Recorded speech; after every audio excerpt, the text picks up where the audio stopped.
कौन बनेगा प्रधानमंत्री 2029 में। इसी सीरीज में हम लोग आज एक नए मुद्दे पर डिस्कशन करने जा रहे हैं और ये है अपराध, नेताओं में फैल रहा अपराध। देश भर के 302 मंत्री खुद पर आपराधिक केस का दावा करते हैं, खुद पर आपराधिक केस होने की बात स्वीकार कर चुके हैं। इनमें से 174 मंत्री ऐसे हैं जिन पर हत्या, अपहरण और महिलाओं पर अत्याचार के केस दर्ज हैं।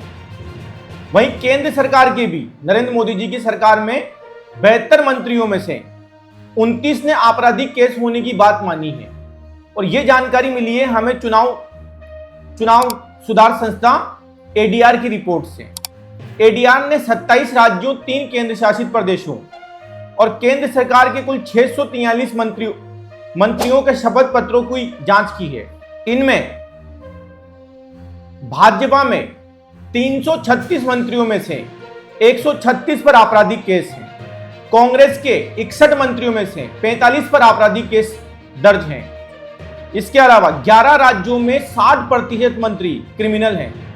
आंध्र प्रदेश, तमिलनाडु, बिहार, उड़ीसा, महाराष्ट्र, कर्नाटक, पंजाब, तेलंगाना, हिमाचल प्रदेश, दिल्ली और पुडुचेरी जैसे राज्यों में 60% से ज्यादा मंत्रियों पर आपराधिक मामले दर्ज हैं। क्या अपराध नेताओं के लिए माफ है या नेता बनने के लिए अपराध करना ही पड़ेगा? क्राइम और पॉलिटिशियन क्या दोनों एक दूसरे से जुड़े हुए हैं?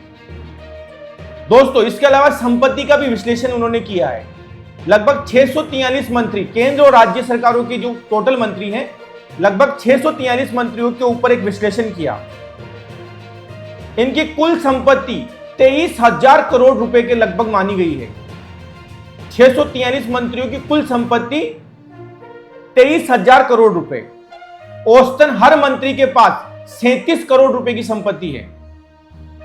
30 में से 11 विधानसभाओं में अरबपति मंत्री है। इसका मतलब 100 करोड़ से ज्यादा की संपत्ति वाले मंत्री हैं। कर्नाटक में सबसे ज्यादा 8 अरबपति मंत्री हैं। आंध्र प्रदेश में 6 और महाराष्ट्र में 4 अरबपति है। ऐसे अरबपति जो मंत्री हैं सरकार में। केंद्र सरकार के 72 मंत्रियों में से भी 6 मंत्री अरबपति हैं। देश के सबसे अमीर मंत्री राज्य और केंद्र में यह खिताब किसको जाता है? आंध्र प्रदेश के केंद्रीय राज्य मंत्री डॉक्टर चंद्रशेखर पेमासानी। 5,700 करोड़ रुपए की संपत्ति है उनके पास। वहीं डीके शिव कुमार जो कि कांग्रेस से आते हैं, उनके पास 1400 करोड़ रुपए की संपत्ति है। एन चंद्रबाबू नायडू के पास 930 करोड़ की संपत्ति है।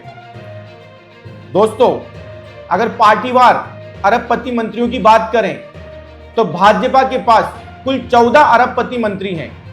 कांग्रेस के 11 मंत्री अरबपति हैं। टीडीपी के 6 मंत्री अरबपति हैं।